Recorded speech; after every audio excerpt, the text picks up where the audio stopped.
ബഹുമാനപ്പെട്ട വിദ്യാഭ്യാസ മന്ത്രിക്ക്. സർ, സാർ, എന്റെ മകൻ വിഷ്ണു എന്റെ മകൻ വിഷ്ണു 10ാം തരം വിദ്യാർത്ഥിയാണ്. 10ാം തരം വിദ്യാർത്ഥിയാണ്. കണക്കൊഴികെ എല്ലാ വിഷയങ്ങളിലും അവൻ സാമാന്യം മിടുക്കനാണ്.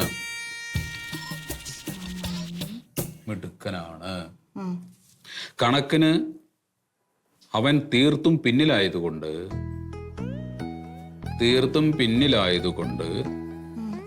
അവന് ക്ലാസ്സിൽ കയറുവാൻ സാധിക്കുന്നില്ല. കണക്കിന് തോൽക്കുകയും അതുവഴി 10ാം തരം പാസ്സാകാതെ വരികയും ചെയ്യുമെന്ന ഭയത്താലും സമ്മർദ്ദത്താലും അവന് ഊണും ഉറക്കവുമില്ല. ആയതുകൊണ്ട് ദയവ് ചെയ്ത് എന്റെ മകനെ കണക്ക് വിഷയത്തിൽ നിന്നൊഴിവാക്കി മറ്റു വിഷയങ്ങളുടെ മാർക്ക് പരിഗണിച്ച്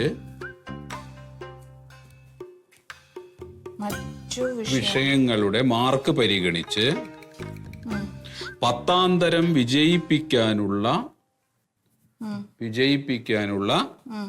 നടപടി ഉണ്ടാകണമെന്ന്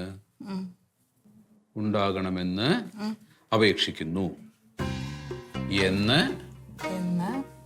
രക്ഷിതാവ് സത്യശീലൻ. ഒപ്പിടണ്ടേ? അല്ല ഏട്ടാ, ഇങ്ങനെയൊക്കെ എഴുതി അയച്ചിട്ടുണ്ടെങ്കിലേ ഇപ്പൊ അവന്റെ കാര്യത്തിന് വേണ്ടി മാത്രം കണക്കൊക്കെ ഒഴിവാക്കി തരുമോ? അങ്ങനെയൊക്കെ ചെയ്യൂ? അങ്ങനെ ചെയ്യുമെന്ന് പറഞ്ഞാൽ ഇതുവരെ ആരും ചെയ്തിട്ടില്ല. ഇപ്പൊ നമ്മളങ്ങോട്ട് ചെയ്തു എന്ന് വിചാരിക്കും. എങ്ങാനും ചിലപ്പോ ഇതിനങ്ങനെ കിട്ടിയാലോ? നമ്മുടെ മോൻ രക്ഷപ്പെടും.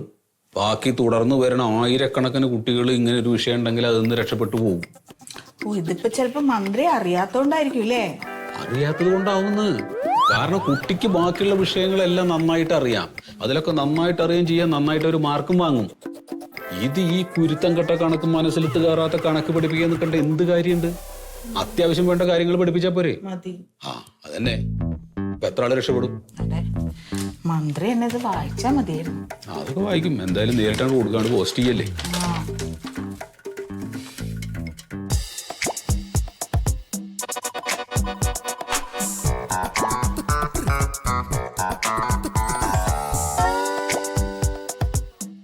സത്യം എന്ത് വഴിക്കുന്നത്? ആ, നല്ല ആളരാകട്ടെ നിങ്ങള്. അപ്പൊ നിങ്ങള് നമ്മുടെ കടയിൽ ഏൽപ്പിച്ചിട്ടല്ലേ ഞാനൊരു വഴിക്ക് പോയത്? അതെ. ആ, അതേന്ന് പറഞ്ഞാ അപ്പൊ നിങ്ങൾ ഇവിടെ നിക്കണ്ടേ? ഇവിടെ എന്തെന്ന് ആര് കൊണ്ടിട്ടുണ്ട്? ഈ 2 ഉള്ളി ആട്ടി കൊണ്ടോണ്ട്. ഇതൊക്കെ ആളുകൾക്ക് കൊണ്ടുപോകാൻ വേണ്ടി വാങ്ങിച്ചു വെച്ചിട്ടുള്ള സാധനങ്ങളാണ്. പൈസ കൊടുത്തിട്ട് മേടിച്ചതല്ലേ? അത് ഇതൊന്നും ആരും വെക്കൂല. ഞാൻ വെറുതെ ഇവിടെ നിൽക്കണ്ടേ, കുത്തിയിരിക്കണ്ടേ? ഒന്നുമില്ല. ഇവിടെ ഒരു മിസ്റ്ററും കൂടെ കൊടുക്കാൻ ഞാൻ അങ്ങോട്ട് കയറും. എന്താളാണ് നിങ്ങള്? അയ്യോ. അതെ, ഞാൻ വേറെ കാര്യം ചോദിക്കട്ടെ. എന്റെ മോൻ കഞ്ചാവ് അടിച്ചു നിങ്ങളോട് ആരാ പറഞ്ഞു? അതിന്റെ ആൾക്കാരെല്ലാം പറഞ്ഞു ഒരാളെ നട്ടുച്ചക്കാടം മലന്ന് കിടക്കുമ്പോ ആൾക്കാരെല്ലാം പറഞ്ഞു അത് കഞ്ചാവാന്ന്. നട്ടുച്ചക്ക് അവിടെ മലന്ന് കിടക്കണവരൊക്കെ കഞ്ചാവ് അടിക്കുന്ന ആൾക്കാരാ? അല്ല, ആടെ കിടക്കുന്നവരെ അധികം അങ്ങനത്തെ ആളാണ്. ഞാൻ ചോദിക്കണ അതല്ല, നിങ്ങൾ അവൻ കഞ്ചാവ് അടിക്കുന്നത് കണ്ടോ? ഞാൻ കണ്ടിട്ടില്ല. പിന്നെ എന്തിനാണ് ഇല്ലാത്ത കാര്യങ്ങൾ വന്ന് പറയണത്? അവര് പറയുന്നതല്ലേ ഞാൻ വന്ന് പറയില്ല. അല്ലെങ്കിൽ ഞാൻ എന്തെങ്കിലും മനസ്സിൽ തോന്നിയിട്ട് പറയാൻ പറ്റുക? സത്യന്റെ മോനെ കുറിച്ച് താരക്കേട്ടില്ലല്ല. അതെ, അവ കഞ്ചാവ് അടിച്ചതൊന്നുമല്ല. അവന് ഈ കണക്ക് കൃത്യമായിട്ട് മനസ്സിലാവണില്ല. കണക്കില്ലേ, സ്കൂളിലെ കണക്ക് അത് മനസ്സിലാവണില്ല. അപ്പൊ അതിലാകെ ഇങ്ങനെ ഒഴറി നടക്കണ ചെക്കൻ. അതാണ് പ്രശ്നം. അല്ലാണ്ട് കഞ്ചാവും കിഞ്ചാവൊന്നും അല്ല. അതെന്തിനാ വെയിലിൽ നട്ടുച്ചക്കാട പോയി കിടക്കുന്ന? നിങ്ങളിത് വേറെ ആരോടെങ്കിലും പോയി പറഞ്ഞാ? ഞാൻ കുറച്ചാളോട് പറഞ്ഞിട്ടുണ്ട്. അതിപ്പം എന്ത് അപ്പൊ മാറ്റി പറയണ? മാറ്റി പറയേണ്ടി വരും. അപ്പൊ എന്തിനാ അവന് കണക്ക് പഠിപ്പിച്ചുവിടാനാ? ആ, കണക്കോ പഠിപ്പിക്കുന്നുണ്ട്. നീ അതൊന്നും പറയണ്ട. എനിക്ക് 1 കിലോ ഉള്ളിയോട്ട് എത്ര ഉള്ളി പൈസ? ഉള്ളിക്ക് 50 റുപ്യ. 50 റുപ്യ? ഇത് 50 റുപ്യ. എന്തിനിപ്പൊ നീ ഇങ്ങനെ എന്തെങ്കിലും പറയല? 50 റുപ്യ ഉണ്ടാ? എന്റെ രാഗേട്ട, അത് ഞാൻ കൂട്ടണതല്ല. ഇപ്പൊ 2 റുപ്യ കുറഞ്ഞതാണ്. ഞാൻ 45 കഴിഞ്ഞ ആഴ്ച ഞാൻ 45 റുപ്യ കാർന്ന് മേടിച്ചു. അത് അങ്ങനെയുണ്ട്. നാട്ടിൽ കച്ച് കരിഞ്ഞല്ല. അല്ല, ഇതെന്താ ഉള്ളിക്ക് 50 റുപ്യ? 50 റുപ്യുള്ളൂ? 50 റുപ്യ ഇല്ലൂന്നാ? അല്ല, വില കൂടുതലായിരുന്നേ. ഇപ്പൊ കുറഞ്ഞോ? കുറഞ്ഞു. വില കൂടുതല. ഇവിടെ മാത്രല്ല, എല്ലായിടത്തും വില കൂടുതലാണ്. സാധനങ്ങൾക്ക് വില 50 ഉറുപ്പ്യ. അപ്പന്റെ രാഘവട്ട 2 റുപ്യ കുറഞ്ഞതാണ്. അതെ, വില കൂടുതലാണ് ഇപ്പൊ. എന്താ നിങ്ങള് പറഞ്ഞോളൂ ആലോചിച്ചൊക്കെ. എന്റെ ചെറുപ്പത്തില് സത്യമായി ആലോചിച്ചോക്ക്, 1 കിലോ അരി 3.25 ഉറുപ്പ്യക്ക് മേടിച്ചിട്ടുണ്ട് ഞാൻ. റേഷനരിയാ? റേഷനരിയല്ല, നല്ല അസല മട്ട ചെമ്പാട അരി 3.25 ഉറുപ്പ്യക്ക് മേടിച്ചിട്ടുണ്ട് ഞാന്. ഇപ്പൊ ആ അരിക്ക് ഇപ്പൊ 65 ഉറുപ്പ്യ വില. അപ്പൊ നിങ്ങളൊന്ന് ആലോചിച്ചോക്ക്, 3.25 ഉറുപ്പ്യത്തിന് 65ലേക്ക് എത്തണമെങ്കിൽ. അതാണ് കാലം. അതേമാതിരി ഗ്യാസിന്റെ വില എന്താണ് ഇപ്പൊ? ഗ്യാസ് എന്റെ ചെറുപ്പത്തില് 3 റുപ്യ കിട്ടിയിട്ടുണ്ടാവും. ചെറുപ്പത്തിൽ ഗ്യാസ് ഇല്ല. എങ്ങനെ വയറ്റിലെ ഗ്യാസേ ഇല്ലു, വേറെ ഗ്യാസ് എങ്ങനെ ഗ്യാസ് കയറാണ്ടിരിക്കണം? നിങ്ങൾ ആലോചിച്ചൊക്കെ എന്താ തിന്നാനുള്ളത് നമുക്കൊക്കെ. ഇന്നത്തെ കുട്ടികളുടെ മാതിരി ചിക്കൻ 65 ചിക്കൻ മറ്റു പുറത്ത് നമ്മക്കുണ്ടോ? എവിടുന്നൊക്കെ ഉണ്ട് 10-11 കുട്ടികളുണ്ടാവും അവര് വീട്ടില്. നമുക്കൊക്കെ ഈ ചക്കട പണി. ചക്ക വരുമ്പോ ചക്ക, മാങ്ങ വരുമ്പോ മാങ്ങ. ഇനിയിപ്പോ വല്ല പപ്പായ അവകായ പറമ്പിലുണ്ട് അത്. ഇതൊക്കെ ആരപ്പ ചോറൊക്കെ കണ്ടമാനം തിന്നേക്കണേ? ഒരു കഞ്ഞി വെച്ച് തരും, അതിന്റെ കൂടെ ഒരു ഒറ്റ പാത്രം ചക്ക കൂട്ടാനും. കഞ്ഞിയിലൊക്കെ കയ്യിലിട്ടിങ്ങനെ ഇളക്കി ഒരു പറ്റിങ്ങനെ അല്ലാണ്ട് ചോറൊന്നും ഉണ്ടാവില്ല. പിന്നെ അങ്ങനെ ഗ്യാസ് കയറാണ്ടിരിക്കണേ. ഈ ചക്കട മടലേ എന്റെ ഉമ്മ കാട്ടിയിരുന്ന് ഇപ്പോഴും ആലോചിക്കും ഞാന്. ചക്ക അങ്ങോട്ട് കിട്ടിക്കഴിഞ്ഞാൽ മടല് വരെ വിടൂല. ആദ്യം ചവണി കളയും, പിന്നെ ഈ ചക്കട മുള്ളുണ്ടല്ലോ അങ്ങനെ ചെത്തി കളഞ്ഞിട്ട് അതിന്റെ നടുക്കുന്നുള്ള കഷ്ണം അങ്ങനെ ആക്കിയിട്ട് എന്താ ഉപ്പേരിയൊക്കെ തിന്നാളെ ആലോചിച്ചു. അല്ല, ഇതുകൊണ്ടൊക്കെയാണ് നമ്മളൊക്കെ വിശപ്പടിക്കുന്നത്. അല്ലാണ്ട് ആരപ്പ അരി 3.25 ഉറുപ്പ്യക്ക് അന്ന് ആ അരി മേടിക്കാനുള്ള കാര്യം നമ്മുടെ ഇതില്ലല്ലോ. അന്നത്തെ കാലം അതാണ്. നിങ്ങൾക്ക് എന്താ വേണ്ടേ? എടുക്കണോ വേണ്ടേ? വേണിപ്പൊ മേടിച്ചോളാം. ഇനിയിപ്പോ 1 മണിക്കൂർ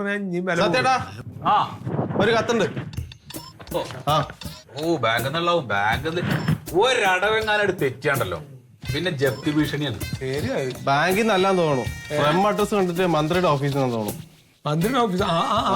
എടാ ചങ്ങായി, സത്യവും ഇജന്റെ കുട്ടറ കാര്യത്തിന് ഒരു കത്ത് എഴുതിയിരുന്നില്ലേ മന്ത്രിക്ക്?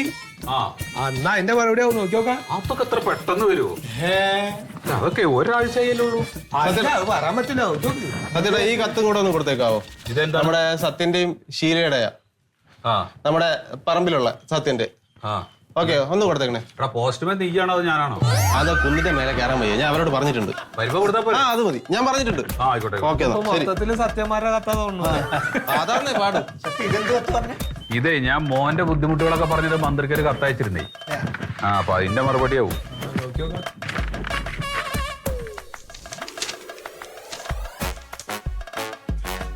അതിനല്ലേ? എന്താ പറയണേ?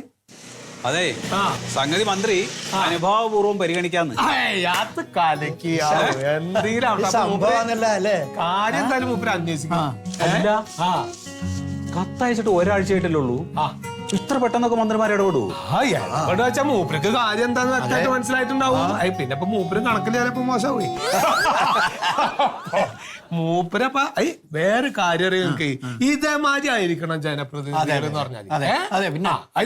നമ്മൾ ജനങ്ങളുടെ കാര്യങ്ങൾ ചെയ്യാൻ വേണ്ടിട്ട്, ജനങ്ങളെ സേവിക്കാൻ വേണ്ടിട്ട് ജനങ്ങളാൽ തെരഞ്ഞെടുക്കുന്ന ജനപ്രതിനിധികളാണ് അവര്. അപ്പൊ അവര് ജനങ്ങളുടെ കാര്യത്തിന് സുസ്കാന്തി കാണിക്കണം. ഇങ്ങനത്തെ ആൾക്കാരുണ്ട്. അത് വേണേ. നാടിന്റെ ഉയർച്ച എന്ന് പറഞ്ഞാൽ ഇങ്ങനെയുള്ള ആൾക്കാരാണ്. അന്വേഷണം കണ്ടോ പെട്ടെന്ന്? ഇങ്ങനത്തെ നാട് ഏത് ഉയർച്ചയിൽ എത്തിച്ചിട്ടാ? ഞാൻ വീട്ടിലൊന്ന് വിളിക്കട്ടെ. അത് വിളിച്ചോളെ. അത് കലക്കിട്ടുണ്ടോ? അല്ല, മറുപടി തന്നല്ലോ. അതിന് വലിയൊരു സന്തോഷമുള്ള കാര്യമല്ലേ.